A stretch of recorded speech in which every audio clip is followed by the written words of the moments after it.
আজকে কি রান্না করেছো? এই তো রান্না দেখাচ্ছি, তবে তার আগে বলি আমার লুকটার সাথে যেও না, ঘেমে চান করে যাচ্ছি। সকাল 10:30 থেকে কারেন্ট নেই, এখন বাজে হচ্ছে অলমোস্ট 3টে বাজে 5-10 বাকি। দেরি হওয়ার কারণ হচ্ছে অনেকক্ষণ বসেছিলাম যাতে কারেন্ট এলে মিক্সি চালাতে পারি, মশলা বাটতে পারিনি, লাস্ট ওই ঘষে কাজ চালিয়েছি। তো এখন স্নান করে এসেছি, তাও পুজো দিয়েছে এইভাবে। তার মধ্যে ফ্যানটারও মানে ব্যাটারি বসে গেছে মানে 3-4 ঘন্টা ওটা চলে। তো তার মধ্যে 10:30 থেকে চলেছে, এতক্ষণ এই লাস্ট 10 মিনিট হলো বন্ধ হয়ে গেছে। লাস্ট চার্জ কবে দিয়েছিলাম মনে নেই। তো এইদিকে হচ্ছে হাসো ভাত গরম গরম, তার সাথে এখানে আছে হচ্ছে গন্ধরাজ লেবু, লঙ্কা, আর আছে হচ্ছে এই যে ঢেঁড়স সেদ্ধ দিয়েছিলাম ভাতে, যেটা একটুখানি নারকেল কোড়া দিয়ে মাখতাম, কিন্তু এখন আর নারকেল কোড়া দিয়ে মাখা সম্ভব না, মিক্সি চলছে না, তেল লঙ্কা দিয়ে মাখবো।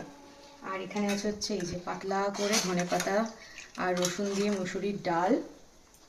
ডালের সাথে খাওয়ার জন্য হচ্ছে পটল ভাজা আর মোরলা মাছ ভাজা। এটা এখানে একবার ভেজে রেখেছি রিওর জন্য, রিও এলে আরেকবার ভেজে দেবো।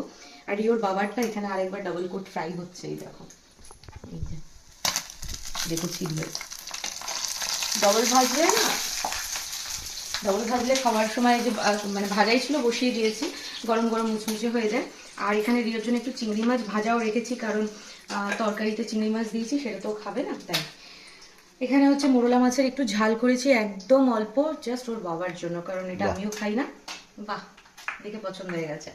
আমিও খাই না, রিও খাই না। আর এখানে যেটা আছে এটা হলো চিংড়ি মাছ দিয়ে গাটি কচুর ঝোল। তো ওটা তোমার?